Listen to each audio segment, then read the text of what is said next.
Bienvenidos a su podcast literario Tinta Nocturna. Yo soy Bruno, el Abnormal Reader, literato, poeta, guionista y booktuber de vieja guardia. Siempre he creído que los libros son los mejores compañeros cuando el sol está por ocultarse, y todos sabemos que cualquier cosa puede suceder después de apagar las luces.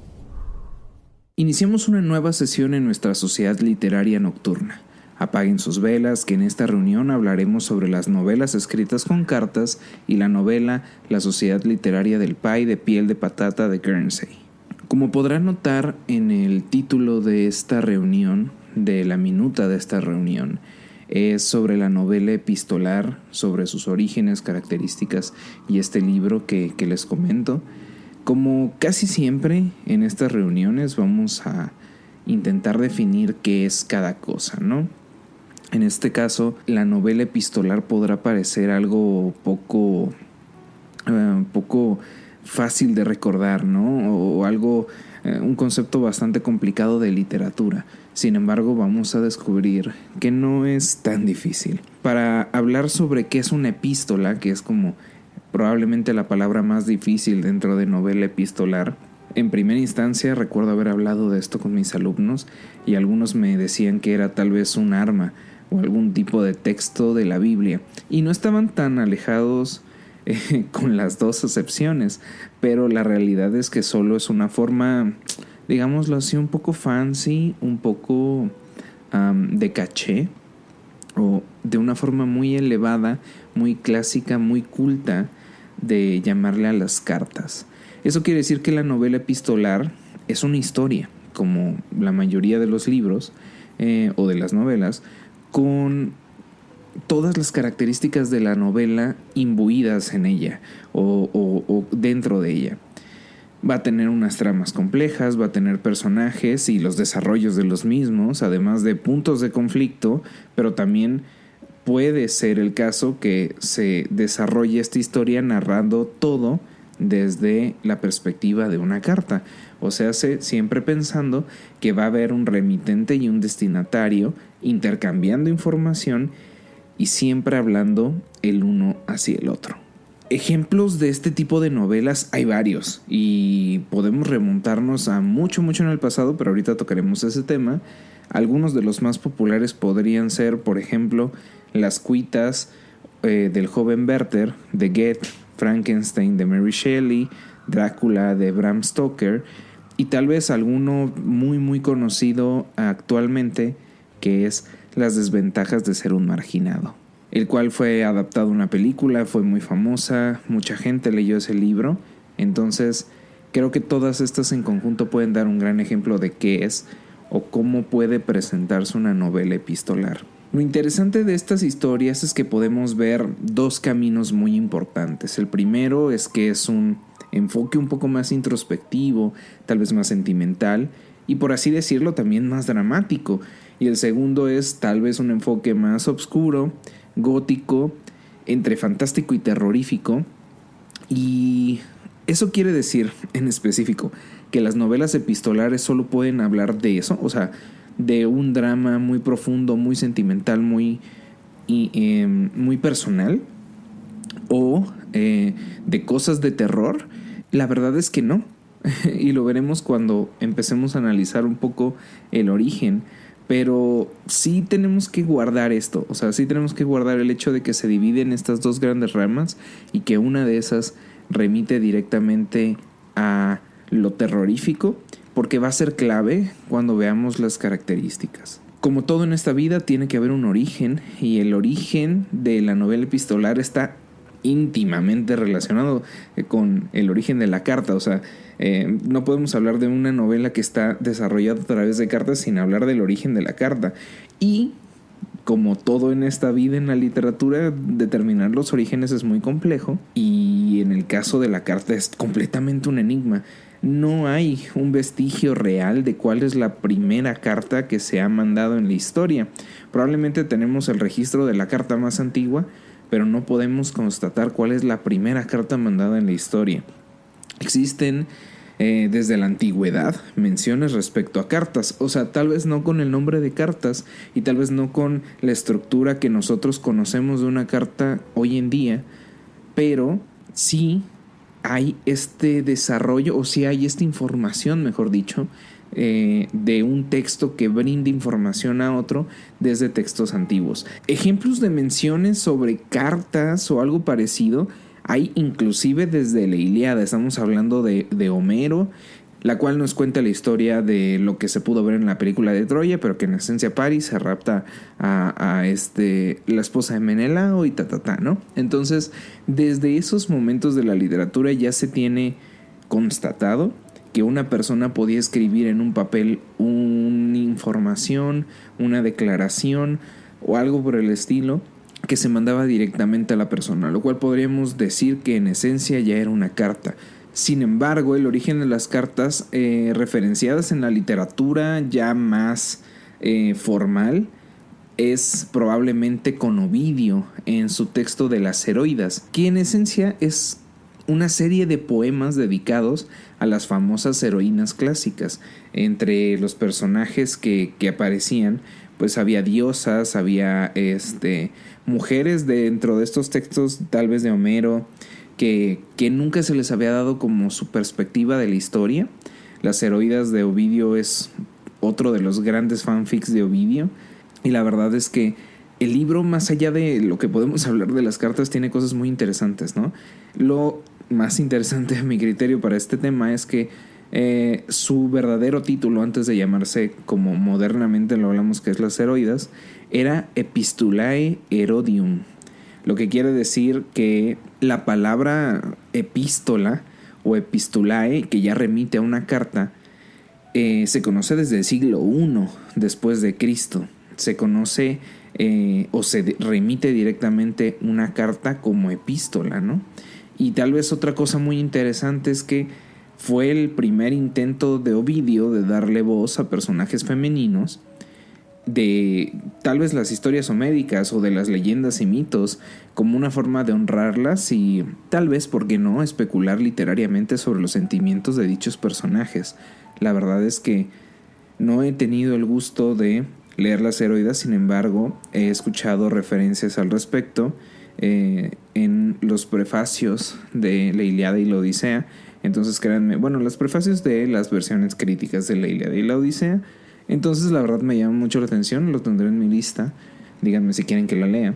Pero uno de los más interesantes y que sí me tocó leer en clase es un ejemplo de una carta que le escribe Penélope a Ulises o Odiseo de la Odisea, la cual es una joya porque justo nos permite ver, pues sí, esa perspectiva de tener que estar encerrada, tener que engañar, el mito del tejido, ¿no? De que tejía durante el día y destejía durante la noche, era magnífica. Entonces como que nos narra un poquito más al respecto. Posterior a eso tenemos numerosos volúmenes que consisten en recopilaciones directamente de cartas que realmente fueron enviadas, y es mucho el hincapié de realmente, y ahorita van a saber por qué. Las cuales podían o no tener características literarias que podrían ser leídas o interpretadas casi como una novela.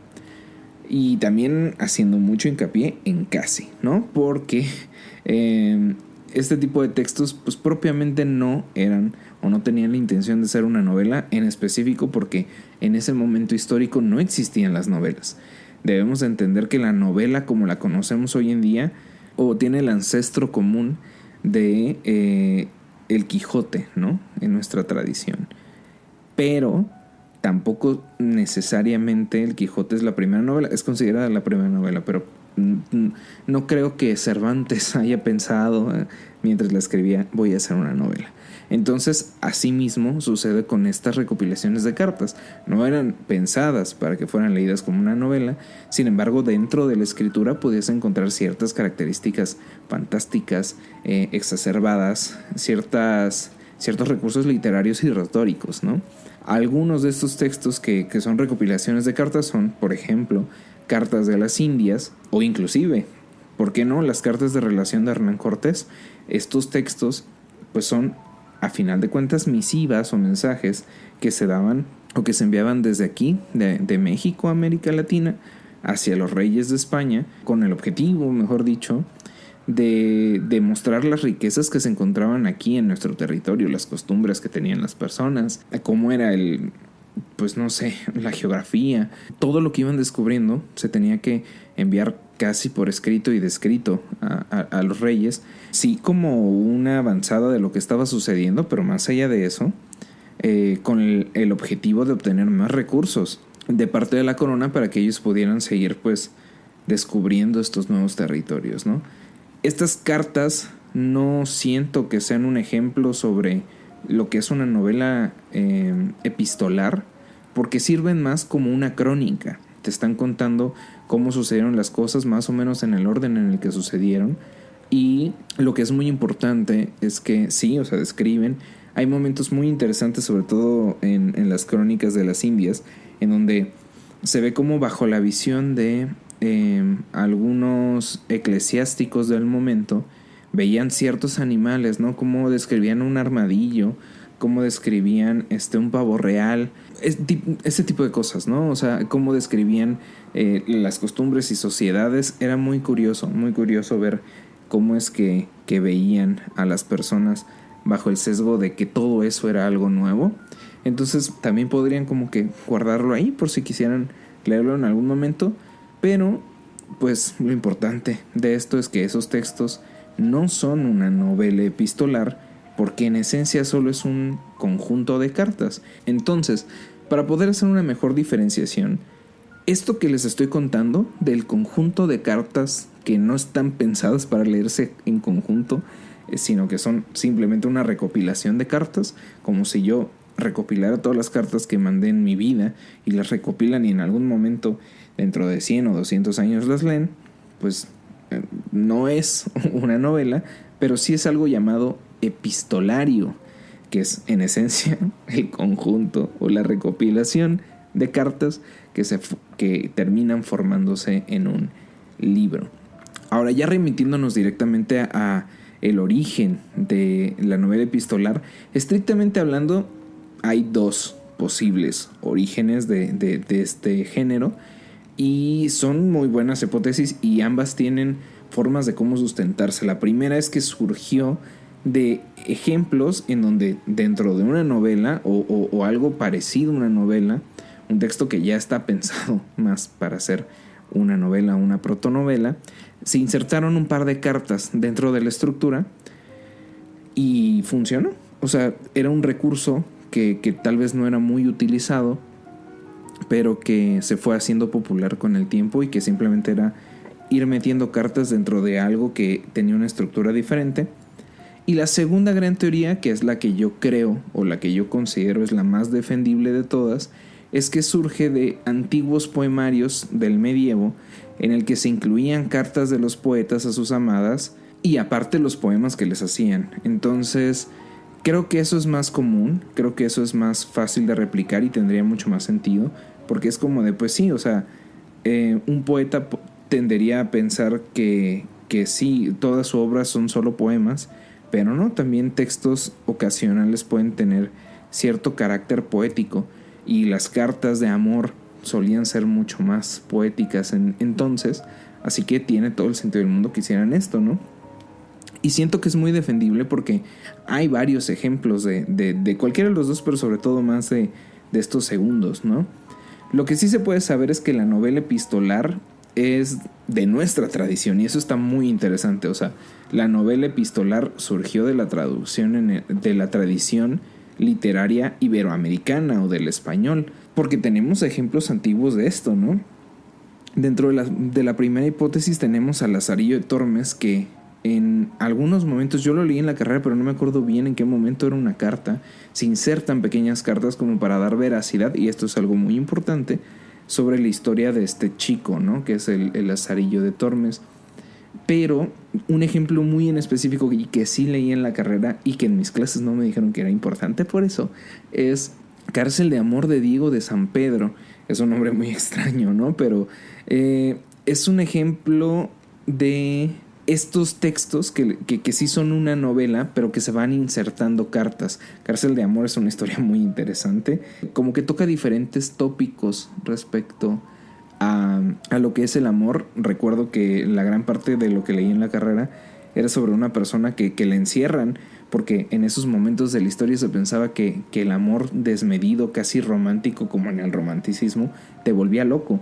Entonces lo encierran en una cárcel, literal, y él se dedica a escribir algunas cartas y de ahí como que se insertan cartas, pero también te van contando como si fuera una novela lo que sucede en la cárcel y lo que hizo que esta persona llegara a amar de la forma que ama y que lo encerraran, ¿no? Y, por así decirlo, el primer ejemplo que nosotros tenemos en nuestra tradición y en las demás sobre un texto o un libro hecho casi en su totalidad de cartas es Proceso de cartas de amores de Juan de Segura.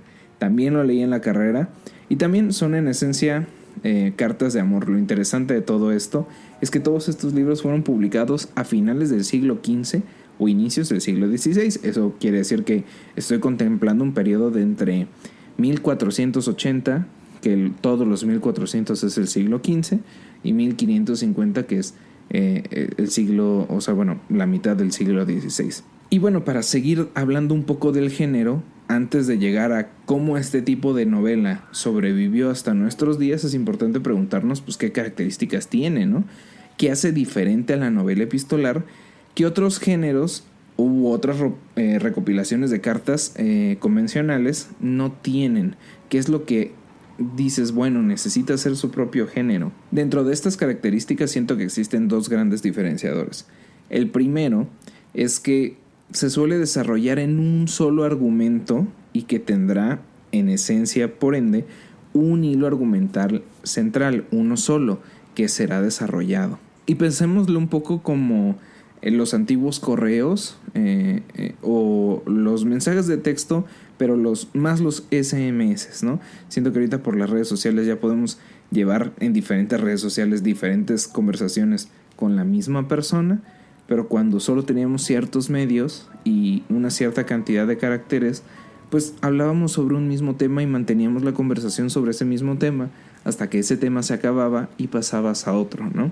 Digamos que esa es la característica de estas novelas epistolares, que no distan mucho de una novela. Una novela en teoría tiene un eje central y rector, una problemática que se tiene que resolver, pero pues esa es la primera característica. Y la segunda es que tanto las cartas como los personajes que se van a cartear tienen que ser ficticios. Eso es lo que haría diferente una novela epistolar de los epistolarios.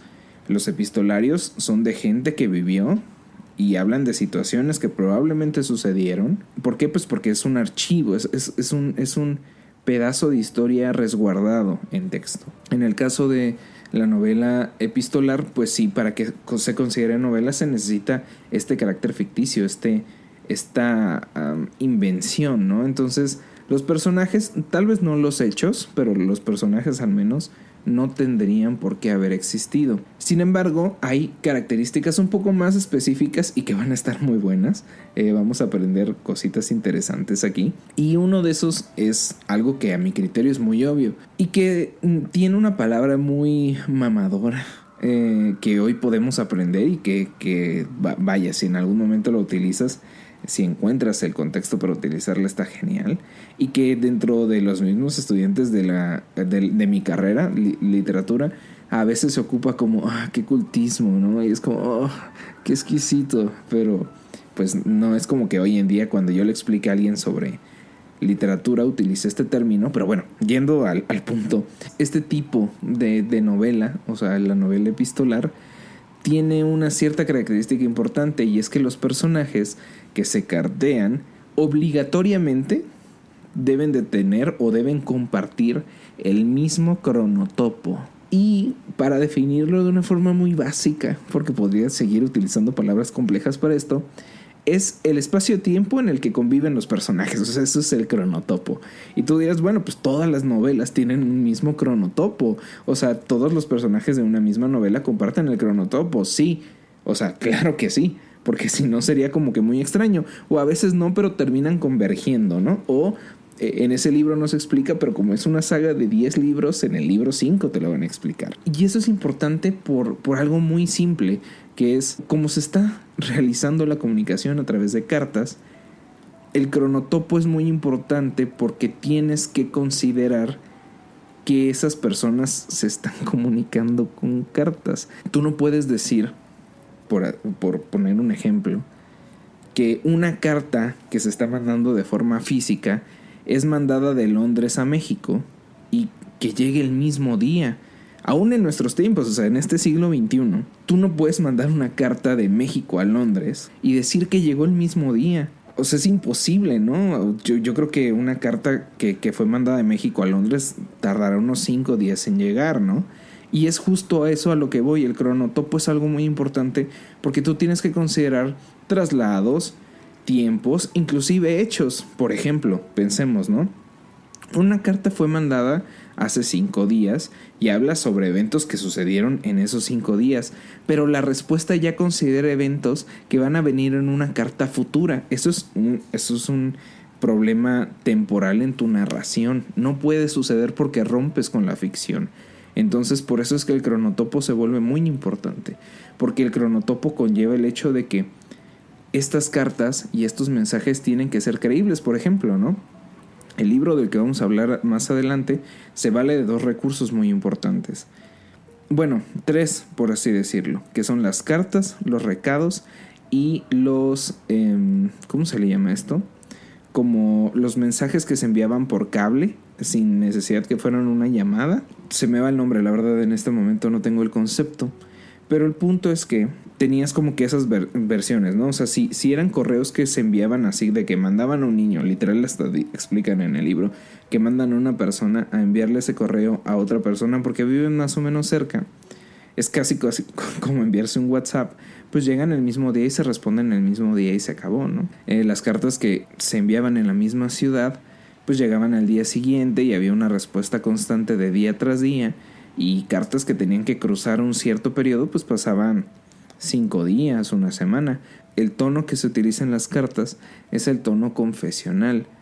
¿Y por qué se le llama tono confesional? Yo siento que tiene todo el sentido del mundo. Las cartas, desde la más antigua hasta las últimas utilizadas, porque, pues seamos honestos, hoy en día ya nadie anda enviando cartas por correo. Es algo a mi criterio muy romántico, muy bonito como experiencia, pero ya casi nadie lo utiliza. Háganlo si quieren ser un diferenciador romántico. Pero bueno, todas esas cartas que se enviaron en su momento, desde la más antigua a la más moderna, venían en cierto sentido selladas. ¿Por qué? Pues porque no tendría o a veces la información que se transmitía a través de ellas era sumamente importante, y si era su fácil acceso sin que algo determinara que no había sido tocado, pues podías tú modificar el contenido y literal desatar guerras, hambrunas, entre muchas otras cosas. Entonces en su mayoría venían selladas. Por ende, se podía tener la confianza de que solo las 2 personas que son los corresponsales de estas cartas, la persona que la envió y la persona que la va a leer, y viceversa, van a ser las únicas que van a leer ese texto.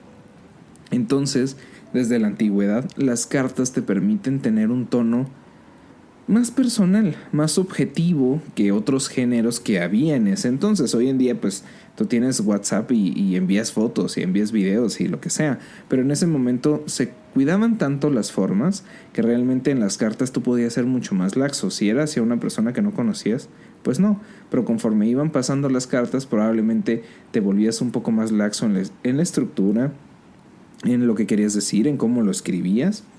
Entonces es un tono y una forma de texto que te permite ser un poco más tú, un poco más humano, si lo queremos hablar así. Pues da la sensación de que todo lo que está escrito pasó y es verdad.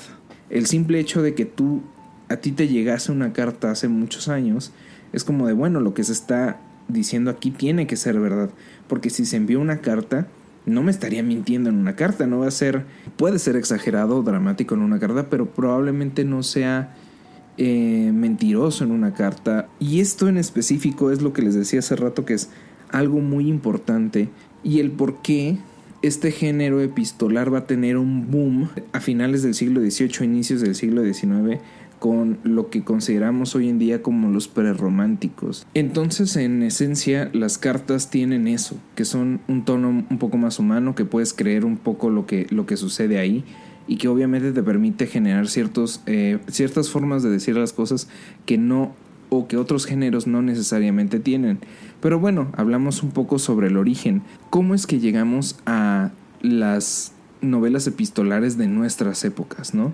Tenemos que considerar que este género se volvió cada vez más popular por toda Europa. Empezó en España, pero se convirtió cada vez en algo más popular. Y por eso es que un par de siglos después, o sea, unos 200 años o 150 años después, logró su punto más álgido en el romanticismo. Ejemplo de esto es lo que en su momento fue un bestseller en toda Europa, que es Las cuitas del joven Werther de Goethe. Utiliza las cartas como un método para darle a entender al lector que la historia que está leyendo, sí pudo suceder, pero no solo, sino el tono en el que está sucediendo todo. Es un hombre desfogándose en sus deseos. Es una persona que está literal dando rienda suelta a todos los sentimientos y las formas en las que lo percibe y lo siente, contando temas muy íntimos, describiendo casi psicológicamente sus procesos, o sea, esto que les digo de cómo lo está pensando y en qué ritmo lo está pensando, hasta llegar a un punto de total desesperanza y, bueno, su eventual suicidio del personaje de Werther, ¿no? Pero a lo que voy es que mucha gente, o este libro en específico fue un bestseller por la forma en la que estaba escrito, pero también por el hecho de que se estaba utilizando una carta como un recurso en el que tenía sentido que un hombre hablara de esa forma. Estamos hablando del siglo XIX, o sea, hace como 200 años. Si hoy en día se escuchan expresiones como muy machistas a mi criterio, en el que pues los hombres no deben de llorar y no deben de expresar la mayoría de sus emociones, pues imagínense en esas épocas. Entonces se justificaba que todo eso pudiera sentirse y expresarse de esa forma porque era una carta. Y les digo que tuvo un boom muy importante este género porque fue un recurso muy utilizado en el terror. Nos sobreviven pocas obras memorables de ese momento, pero fue un recurso muy utilizado en el terror de esas épocas. ¿Por qué? Pues porque en esencia las personas pensaban que eran recopilaciones de cartas de personas reales y eso hacía que se volviera como que, no sé, más impactante, más terrorífico. Era un recurso, no sé, siento que muy padre para un libro de esa época. Pues porque a final de cuentas pongámonos en los papeles de las personas de esos años. Si una carta provenía de una persona con un título nobiliario, ¿no? Como un conde, o de un título universitario, como un doctor, pues obviamente al doctor Frankenstein, que mira, no te consta si existe o no, le vas a creer más que a Martita, la de las tortillas. O sea, eso fue como el equivalente de las películas de terror actuales que ponen al inicio basada en hechos reales.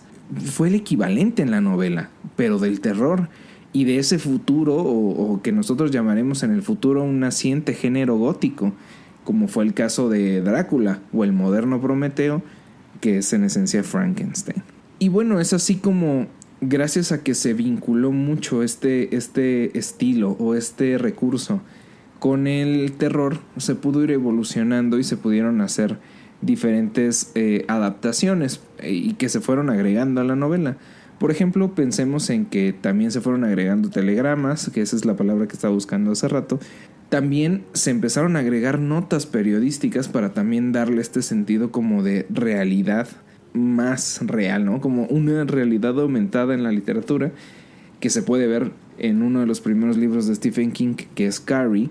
Y por ejemplo, hoy en día hay algunas novelas que ya integran correos electrónicos insertos, mensajes de texto, como es el caso de Las ventajas de ser un marginado.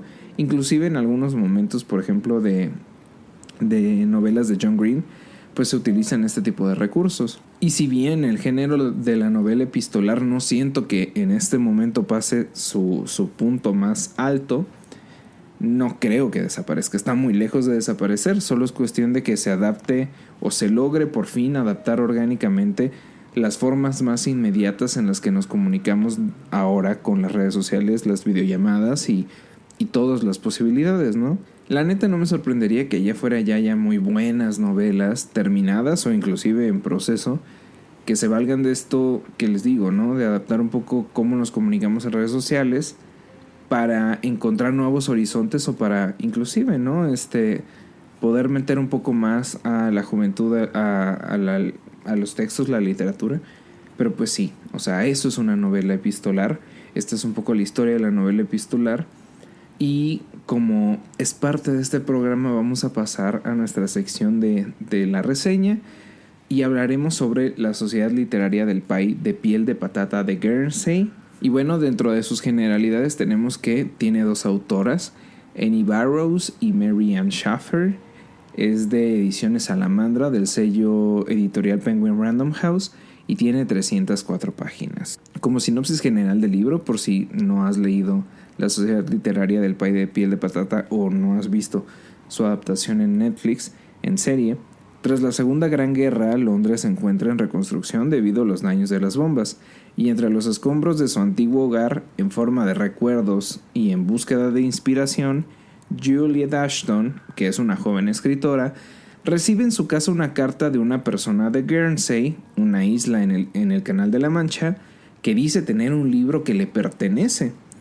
Y pues ya empezamos con una premisa muy extraña, ¿no? Pero pues es así como Juliet comienza a cartearse con esta persona y la lleva a conocer diferentes personalidades o personajes que viven en esta isla llamada Guernsey, con las que va a intercambiar correspondencias y que la llevarán a conocer lugares diferentes y pues no sé, encontrar también el tema de su próximo libro y quizás también al amor de su vida. Siento que este libro es un gran ejemplo de una novela epistolar y se convierte rápidamente en un entrañable libro con un singular nombre muy muy largo, pero que, bueno, conforme vas avanzando en el libro descubres que cada palabra dentro del nombre es muy importante, ¿no? Si tuviera que definirlo en pocas palabras, diría que este libro es la mejor fusión entre el cottagecore y el slow living y la ficción histórica, porque siento que es como eso, ¿no? El cottagecore, que es como esta imagen medio como de campiña inglesa, con casitas así, con su propio huerto, o no sé, como que sí, o sea, como el cottagecore slow living, que es como regresar como a como se vivía hace un par de siglos y que todo era mucho más lento y no sé, es muy bonito. La verdad tiene imágenes muy bonitas este libro, pero ahorita vamos a hablar un poquito más de él. Ya les conté un poco sobre qué va, ¿no? O sea, es sobre Juliet Ashton. Y es este personaje que tiene un contrato editorial o algo así, un acuerdo editorial. Publicó su primer libro, le fue más o menos bien y aparte ya tenía cierto éxito escribiendo como que ciertas gacetas columnas para algunos periódicos. Entonces como que ya tenía esta credibilidad de fondo y empieza a escribir, pero se siente en un bloqueo escritor porque pierde su casa, la casa que para ella representaba todos sus sueños, ilusiones y muchas cosas más. La gente la presiona porque le dicen que bueno, ahorita vive en una parte en la que no le gusta vivir y le dicen, no, pues cásate, como es muy común en esa época, supongo, y sigue siendo a veces un poco común. Entonces ella, como que un poco rehuyendo de eso, empieza como a cartearse con esta persona que le dice que tiene un libro de ella, que se infiere por la historia que sacaron de los escombros de su casa y que vendieron en algún momento, y descubre este lugar que es Guernsey. Guernsey es una isla que actualmente sigue estando en pie. Bueno, es una isla, ¿no? Pero sigue habiendo población ahí. Por lo que me metí a ver, es muy bonita. Oficialmente este libro me hizo querer ir a Guernsey y conocer ese lugar porque se ve magnífico. Juliet como que intenta evadir un poco esa serie de responsabilidades y el hecho de que no le gusta donde está viviendo y empieza a conocer gente y se da cuenta de que llevan una vida muy interesante, que esa isla tiene una historia muy interesante porque fue ocupada por los alemanes como una cierta avanzada para tener una presión sobre Londres o Inglaterra en general, y la forma en la que vive la gente, el cómo se expresa, los chismes que se van desarrollando, porque pues como sabemos, ¿no? Pueblo chico, infierno grande, van absorbiéndola y le dan como que cierto poder o no sé, sí, la empoderan, hace que se sienta cada vez más querida y aceptada en un grupo que a veces cuando tú te sientes solo es muy importante, ¿no?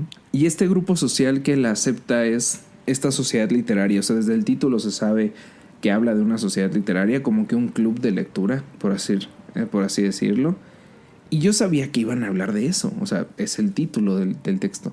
Pero no esperaba que fuera un gran retrato, o sea, que este libro también funcionara como un gran retrato de la posguerra, de los estragos que tuvo la misma, no solo en las grandes ciudades, ¿no? O sea, que sí te cuentan, yo no tenía ni idea de que gran parte de Londres había recibido bombas y que estaba destruida y que se tuvo que reconstruir en cierto aspecto, muchas fachadas de casas o muchas casas directamente. Entonces los estragos de la guerra sobre los niveles sociales que había en esos momentos durante la guerra. Y también me gusta por este discurso del buscarte a ti mismo a través de revincularte con nuevos espacios y con nuevas personas. Porque como bien dicen, ¿no? Tú eres con quien te juntas y un poco eres donde estás, ¿no? Juliet comienza a juntarse con diferentes personas por cartas y comienza a visitar diferentes lugares, y eso hace que ella cambie su perspectiva de vida y salga de ese, pues tal vez bloqueo escritor / depresión que tiene por el cambio de departamento en el que ahora vive. Y creo que eso es lo que hizo que esta obra fuera muy personal para mí, me habló directamente. Pues he estado en la posición de Juliet, y creo que todos hemos estado en la posición de Juliet, de que no te encuentras en un cierto lugar, que sientes que necesitas moverte, pero a la vez como que no quieres hacerlo porque sientes que estás huyendo de ti mismo o estás huyendo de los problemas. Entonces para Juliet, Guernsey termina representando ese lugar en donde se puede vincular nuevamente. A ella se le presenta la oportunidad en Londres de casarse con una persona que aparentemente tiene muy buenas intenciones, que es millonario, ¿no? Y que también es como que medio dueño de una editorial americana, pero que quiere hacer como que filial en Londres y quiere como convencerla. Entonces siento que es como esa lucha de mantenerte en lo mismo, cambiar porque la vida te está pidiendo que cambies o porque simplemente tú no te sientes cómodo en el lugar en el que estás, ¿no? Y cómo es que esa revinculación con gente te ayuda a entender lo desgastado que está el tejido social tras la guerra, los deseos, las ambiciones, los bloqueos que se puede tener en cuestiones simples o diarias, ¿no? Ni siquiera hablando de Juliet en específico con su escritura. Juliet para mí representa ese momento que cualquier joven adulto vive, en el que no sabe si lo que está haciendo lo hace en el tiempo correcto o si las decisiones que está tomando son las mejores, pero que sigue siendo lo suficientemente joven como para seguir sus instintos y no tenerle tanto miedo al futuro. O sea, es esta lucha de tengo miedo de hacer estas cosas, pero a la vez es como de YOLO, o sea, o no pasa nada, o sea, seguimos siendo jóvenes y no pasa nada. Si tomamos malas decisiones podemos revincularnos o volver a nuestro cauce en algún momento, ¿no? Ese poco miedo al futuro que a veces tenemos nosotros en nuestros 20s, por ejemplo, como es el caso de Juliet o como es mi caso en específico. Lo interesante también es que este club literario se volvió tanto para Juliet como para sus integrantes como ese espacio seguro, ese círculo de confianza que todos necesitamos. O sea, siento que en esta edad de 20s, indiferentemente si es guerra o no es guerra o si el mundo se está acabando, necesitamos ese círculo seguro, ese círculo en el que no nos sintamos criticados, juzgados, ese espacio en el que te puedes desarrollar mejor, que todos se apoyan mutuamente, que pareciera que solo es un club literario, porque en esencia el libro nos plantea como un club literario, pero es una sociedad que busca un apoyo mutuo, potenciar a todos sus participantes, moverlos a situaciones en las que tal vez no estén cómodos, pero que eso ayudará a que sean mejores personas. Una muestra de que por mucho que la lectura sea entendida como una actividad solitaria, como se nos vende y como casi siempre es, también es muy importante nutrirla con el compartirla. Se nutre del compartirla con las demás y se entreteje más profundo en tu corazón cuando puedes compartir, no sé, las frustraciones, los momentos críticos con otras personas. O sea, es esto de... puede ser un club literario, pero es mucho más que eso. Es una red de apoyo, es un respiro, es una vuelta a casa, es tu peldaño seguro. Entonces los personajes que se nos cuentan son muy bonitos. Una persona, un joven adulto también que tuvo problemas durante la guerra y tartamudeó un poco.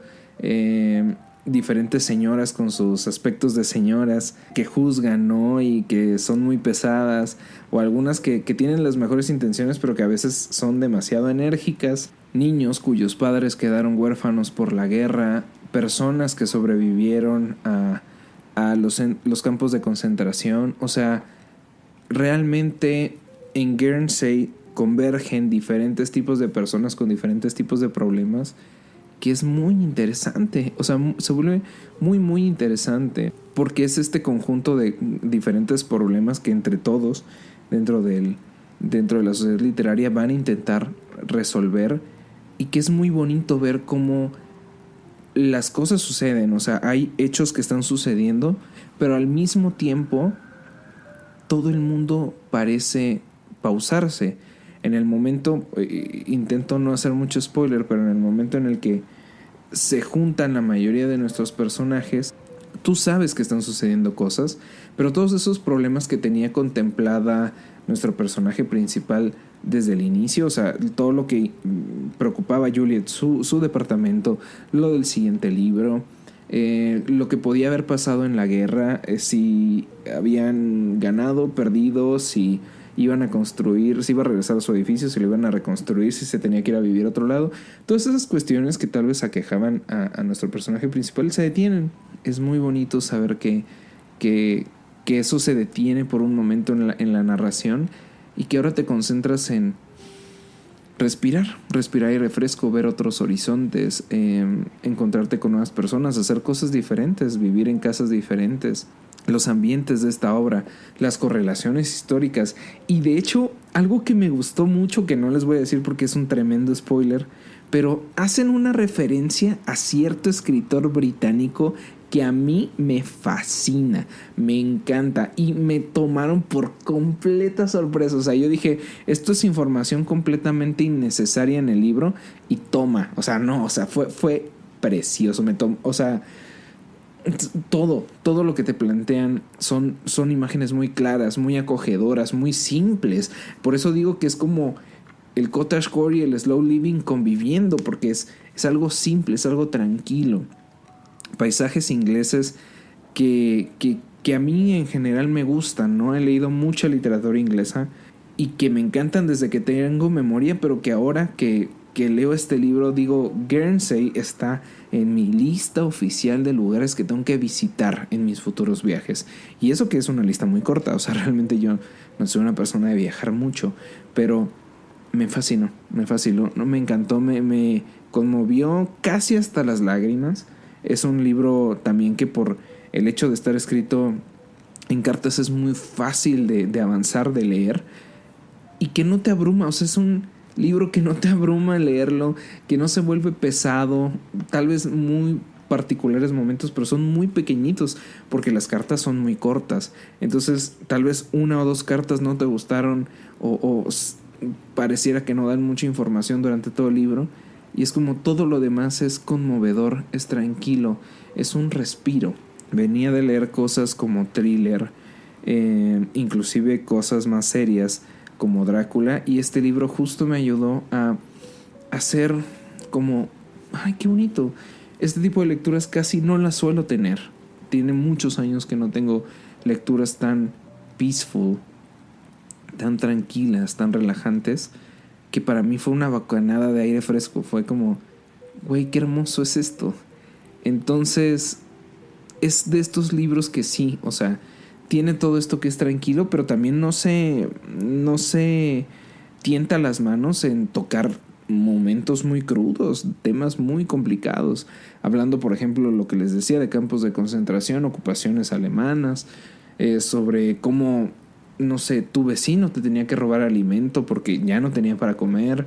Y pese a eso, también es como de esto de cómo un libro tan conmovedor, porque para mí fue muy conmovedor, muy tranquilo, puede hablarte de estos dos paradigmas tan diferentes sin que se sienta forzado. Se me hace un trabajo muy bueno de escritura. Y es algo que la neta me gustaría preguntarle a las autoras, ¿no? ¿Cómo es que lo lograron? O sea, lo lograron a creces hacer un libro que te plantea situaciones tan tranquilas y problemas que yo he sentido tan personales, pero que no se sienten abrumadores y que te tocan temas históricos muy complejos de formas que dices, bueno, así es la vida y teníamos que seguir adelante y se siguió adelante. Entonces, la Sociedad Literaria del Pay de Piel de Patata de Guernsey es recomendadísimo. La verdad no les voy a explicar aquí también por qué se llama así, porque es un nombre tan largo, pero tienen que leerlo. Es un gran libro y son 304 páginas. Les juro que en una semana, aunque no seas un lector asiduo, en una semana te lo echas. Siendo muy honesto, no esperaba gran cosa de este libro. Sí lo sabía como, no sé, un descanso de todas estas lecturas un poco más densas, pero fue hermoso. Si tienes un bloqueo de lector, este libro es el tuyo. Y la verdad toca temas que para nosotros, adultos jóvenes, personas que están a punto de entrar a la universidad, personas que están a punto de cumplir sus 30 años, son temas que yo siento que son importantes y que no te los están tocando como un libro motivacional e inspiracional, ¿no? O sea, es como, así es la vida y tómate un respiro. Como verán, este libro tocó fibras sensibles. La verdad, mi calificación fue de un 4 o 4.5, si no me equivoco, sobre 5. Se me hizo muy buen libro, recomendadísimo. Si no se animan a leerlo, pues hay una serie que tengo entendido está bastante bien en Netflix, la cual podrían intentar leer y creo que les gustaría mucho. Y es momento de pasar a nuestra sección de recomendaciones. Esta vez solo voy a hablar de una cosa en específico, que va a ser la serie de The Bear, que para este punto que estás escuchando el podcast probablemente ya se haya estrenado la 3ª temporada. Y creo que este es uno de los episodios más personales porque hace poco tuve la oportunidad de ver la 2ª temporada y creo que es una serie que es muy buena porque al igual un poco que como el libro del que hablamos hace un momento, The Bear nos habla sobre Carmy, que es un chef que estuvo en los mejores restaurantes o uno de los mejores restaurantes del mundo y que vivió real mucho trauma, tiene mucho trauma al respecto porque fue un momento muy oscuro de su vida. Estaba cumpliendo sus sueños en cierto sentido, pero no estaba sintiéndose bien con el hecho de lo que había conseguido. Entonces recibe lamentablemente en ese punto más triste de su vida, más tenso, una carta de su hermano, el cual lamentablemente perdió la vida o se quitó la vida y le deja como herencia su restaurante de sándwiches en Chicago. Entonces pasa de Nueva York, si no me equivoco, a Chicago. Ahora hacer frente a este nuevo desafío, que es volver ese restaurante de sándwiches en una máquina de producción de sándwiches. Y más allá de eso, la posibilidad de convertir ese pequeño lugar en un restaurante que merezca estrellas y reconocimientos internacionales. Lo interesante no siento que sea la premisa en sí, porque siento que es como este camino del héroe muy, muy típico, sino el hecho de que todos los personajes tienen conflictos internos dentro de un mismo equipo que demarca el cómo las relaciones entre ellos van a ser problemáticas y cómo las van a superar, y cómo ese deseo de ser más va a intentar impregnar a todo el equipo y realmente hay un cambio muy importante. Creo que durante la 1ª y la 2ª temporada, pero creo que sobre todo la 2ª temporada, siento que sí plantea este hecho de ser un cambio completo en los personajes, este motor de la trama importante, porque en la 1ª temporada todos son problemas, es un problema tras otro, un problema tras otro, e ir superándolos hasta que se ahogan y ya no pueden hacer más. Pero después la 2ª temporada es resolver, y parte de esa resolución es meterte en conflictos contigo mismo, cuestionarte qué es lo que haces en el equipo, cómo aportas, cómo puedes aportar más. En específico, mi capítulo más personal fue Forks, bueno, en español, tenedores, si no me equivoco, o cubiertos, no sé cómo lo transcribieron o lo tradujeron. Fue un capítulo muy personal porque es algo que viví hace poco y es cuando tú te sientes un eslabón importante en un equipo, pero te das cuenta que realmente, o te hacen sentir, porque no necesariamente es el caso, que no aportas tanto. ¿Cómo tú te valoras a ti mismo? ¿Cómo puedes darte el valor que tú sabes que tienes? Todas las posibilidades, todas las habilidades que tienes y que las demás personas tal vez no están viendo, o que por tu actitud no estás sabiendo plasmar. Forks en específico habla sobre el cousin, que tiene un muy buen trato con la gente. Se ha visto durante las 2 temporadas que es muy bueno con la gente y con el trato, pero que no logra llevar eso al siguiente nivel que se le exige para formar parte del equipo. Y entonces Carmy lo lleva como a uno de los mejores restaurantes de la ciudad y se da cuenta de que eso que él ni siquiera valoraba, o sea, la posición que él tenía y que pensaba que era como que sobraba y que le habían dado, es algo muy importante, y se convierte en una persona completamente diferente cuando descubre que tiene habilidades con eso. Y más allá de eso, cuando se cree, o sea, se cree sus habilidades y sabe lo que puede aportar en el equipo y sabe que ha aprendido algo importante. Es un momento muy interesante donde Devon Moss-Bachrach, el actor que interpreta al cousin, está cantando, medio llorando también, en su auto, una canción de Taylor Swift, donde se acaba de dar cuenta de que vale mucho y que es importante saber que vale mucho y que puede tener sueños, no importa la edad que tiene, y puede seguir intentando crecer, no importa la edad que tiene, y que puede querer más, no importa la edad que tiene. Se me hizo un capítulo muy personal, tocó temas fibras muy sensibles, particulares. Y me emociona mucho ver qué va a ser de esta tercera temporada de Bear. La verdad, ya quiero verla. Si tienes ganas de verla, pues va a estar en tu plataforma de Disney Plus, porque ya no existe Star Plus, gracias al cielo. Y ahora vamos a pasar a nuestra sección de hemeroteca y buzones. Vamos a tocar algunas noticias de forma muy rápida. La primera es que se hizo un estudio, bueno, un periódico en específico de Estados Unidos, reunió a algunos académicos de Harvard y les preguntó cuáles han sido los libros que más influyeron en sus vidas, ¿no? Y lo interesante pues es cómo destacaron ciertos libros que tienen una razón de estar ahí, ¿no? Son libros que invitan a la reflexión o al crecimiento intelectual. Uno de los doctores que da clases en Harvard decía sobre la muerte de Iván Ilich de León Tolstoy, que para mí es un gran escritor, y que la muerte de Iván Ilich es un texto que nos habla mucho sobre la introspección, sobre quién eres y la identidad, y cómo esta se puede ver reflejada en la sociedad que te rodea, cómo tú te ubicas dentro de esa sociedad. Uno de los que se me hicieron más curiosos fue Zen en el arte del tiro con arco, o sea, como un libro sobre el método Zen dentro de la actividad del tiro con arco puede cambiarte la mente. Ya me dieron muchas ganas de leerlo. Ética de Nicómaco, de Aristóteles, Middlemarch de George Eliot. Yo he leído The Mill in the Floss de George Eliot, no Middlemarch. Sé que es mejor libro en teoría, pero ahora me dan más ganas de leerlo porque es un libro que en teoría para una persona que da clases en Harvard le cambió la vida. Y bueno, La República de Platón, que siento que también es como estas lecturas que todos deberíamos de hacer.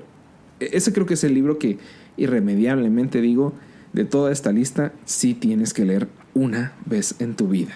La segunda noticia que vamos a hablar o que tocaremos hoy es sobre la escritora chilena Carolina Brown, que presentó su libro Principio de Incertidumbre, que es una colección de cuentos que exploran el lado oscuro de la vida moderna. Lo que hace esta noticia muy interesante es que le hicieron una entrevista a esta escritora. Aborda temas sobre la obsesión con los influencers, la precariedad laboral en la que estamos viviendo actualmente y cómo eso se puede intensificar por la inteligencia artificial, que son temas que son muy vanguardiosos. O sea, siento que son como un tema muy importante ahorita, pero lo que como que detonó las bombas de las redes sociales, al menos en su país, en Chile, es que en la entrevista la autora critica esta fama superficial de los influencers y reflexiona sobre la relación problemática que tenemos hoy en día con la tecnología. Hasta el momento todo bien. Pero lo que sí hizo estallar la bomba, así como de bro, ¿qué pasó? Es que literal, o sea, estoy citándolo literal, palabras que ella dijo en su entrevista. Los influencers se hacen famosos de manera circunstancial. No hay un trabajo o un talento de fondo. Es puro humo. Y bueno, para empezar, pues yo no me considero un influencer. No siento ser la voz de los influencers. Mi intención no es ser un influencer. Mi intención es compartir lo que me gusta. Pero sí me molestó particularmente que digan que no hay trabajo o talento de fondo en los influencers. O sea, sí coincido en que hay mucha gente, sobre todo con TikTok ahora, pero mucha gente en la historia del contenido en internet que se ha hecho famosa por cuestiones circunstanciales. Pero inclusive citando a un gran creador de contenido a mi criterio, tal vez no una gran persona, pero sí un gran creador de contenido, Gabriel Montiel, conocido como el Wherever Tomorrow. A veces lo importante no es llegar a tener números o a tener mucha audiencia. Lo importante es mantenerte. Y para mantenerte en esa industria o como creador de contenido se hace falta trabajo. No sé si talento, porque talento tú lo puedes ir adquiriendo con el tiempo, con habilidades, con un mejor equipo, un equipo mucho más nutrido del que tú puedas aprender. No considero que sea puro humo. Hay muchos creadores que se hicieron famosos por cuestiones muy particulares, pero que gracias a que tuvieron esa exposición pudieron ya hacer un contenido de mucha mejor calidad, con mucho más trabajo. Pero en definitiva, los influencers trabajan y trabajan mucho. Tampoco es como decir, ay no, pobrecitos de... No, o sea, las cosas como son. Hay gente que trabaja mucho, hay gente que dice que trabaja mucho y no trabaja mucho, hay gente que no dice nada pero trabaja mucho. Vaya, el espectro es muy grande, pero en esencia, o sea, el hecho de decir en una entrevista, los influencers son famosos por mera circunstancialidad, o sea, sí algunos, pero la gran mayoría de los que están ahí, de los que llevan muchísimos años, de los que logran realmente hacer un cambio con el contenido que están haciendo, no son búsqueda de videos virales y qué tema está viral y me jalo de eso, sino es ir construyendo una comunidad, hacer el contenido que te gusta, no sé, diferentes cosas. Entonces entiendo por qué le cayó bifa a Carolina Brown, entendible completamente, pero pues totalmente innecesario su comentario, yo creo. Cabe aclarar también que lo decía un poco más sobre, supuestamente, creadores de contenido sobre libros, pero no, o sea, esto aplica para cualquiera.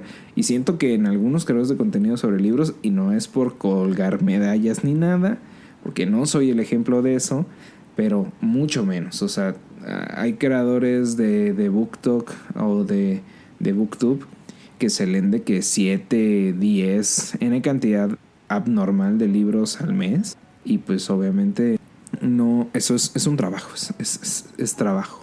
Y bueno, como tercera y última noticia, vamos a hablar de algo que ya me da risa realmente. Yo ya lo tomo como comedia. Y es que George R.R. Martin, el escritor de la saga de Canción de Hielo y Fuego, mejor conocida como Juego de Tronos, ha declarado que el lanzamiento de Vientos de Invierno, el cual será el 6º libro esperado de la saga, aún no tiene fecha.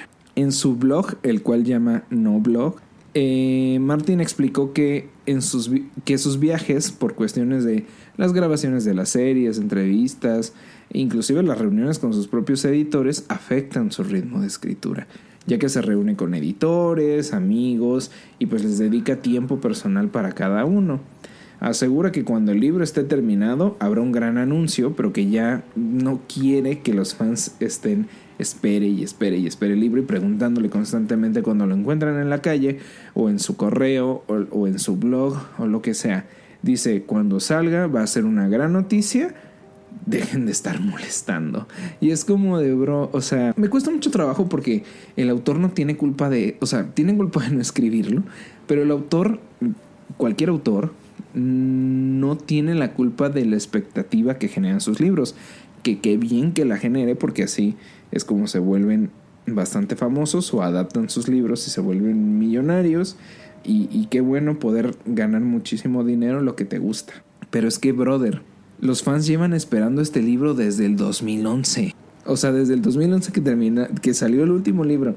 Estábamos esperando Vientos de Invierno. Yo llevo 6 años consecutivos, 6, casi 7, diciendo no. Yo siento que Martin ya lo tiene terminado y está avanzando el segundo para intentar sacar los dos en el menor tiempo posible y así. Pero ya no tengo argumentos para decir nada. Ya, 2011, o sea, ¿qué hacías tú en 2011? Yo en 2011 iba en la prepa. En la prepa, mamón. O sea, no, 2000 no, sí, mi primer año de prepa. Pedos con este man.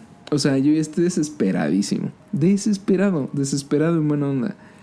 Yo ya me hice a la idea de que no voy a leer el último libro de la saga porque no lo va a terminar. O sea, no va a terminar la saga. La va a tener que escribir Brandon Sanderson o la va a tener que escribir N o Y. No la va a terminar. Yo solo espero que Vientos de Invierno salga y sea un buen libro y diga, güey, qué chido, qué bueno que tuvo esta consecución la historia. No voy a ver el final, nunca voy a saber el final. O no como él lo hubiera escrito, tal vez como otra persona lo escribió por las notas que dejé. Pero yo ya me cansé, la neta. Yo ya me cansé. O sea, disfruto mucho las series, cualquier libro, cualquier cuento que saque de El Caballero de los 7 Reinos, cualquier actualización la voy a esperar con mucho, con buena vibra. Yo sé que ese Vientos de Invierno va a salir en 7 años. Va a ser el último libro que escriba George R.R. Martin. Y va a dejar 3 libros inconclusos. La segunda parte de Fuego y Sangre, la segunda parte de los cuentos de Duncan y Egg y Vientos de Invierno. Y lo chido es que, por ejemplo, yo no tendría problema con que Fuego y Sangre y la segunda parte de Duncan y Egg del Caballero de los 7 Reinos lo escriban otros autores. No tendría ningún problema al respecto.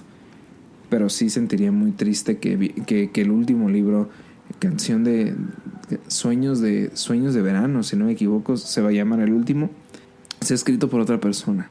Pues para mí es desesperante, la verdad, es muy desesperante.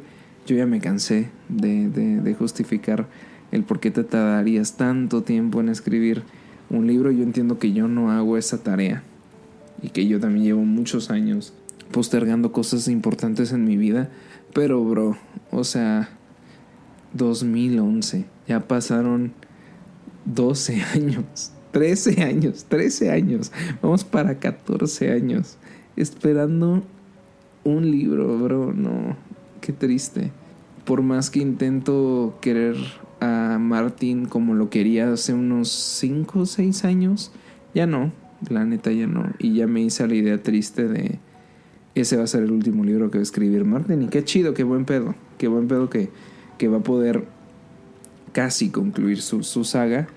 Pero qué triste que todas las cosas lo hayan llevado a este punto y que en teoría, ¿no? Porque eso es lo que él dice en su no blog, haya sucedido la pandemia y haya pasado todo esto. Yo espero que se reponga pronto emocionalmente y pueda seguir escribiendo, pero no lo veo claro. Y bueno, a diferencia de otras sesiones no vamos a tener poema final. Esta sesión se retrasó mucho porque la mayoría de nosotros estaba en finales.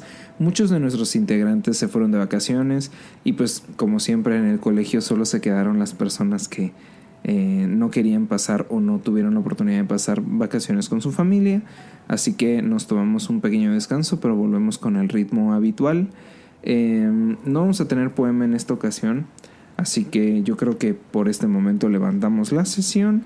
Enciendan sus velas, caminen con mucho cuidado y en silencio a sus recámaras y de preferencia que nadie sea descubierto esta noche.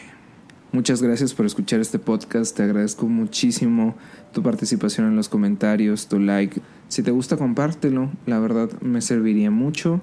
Y bueno, yo me despido por esta ocasión, soy Bruno, el Abnormal Reader, y nos escuchamos en el siguiente episodio.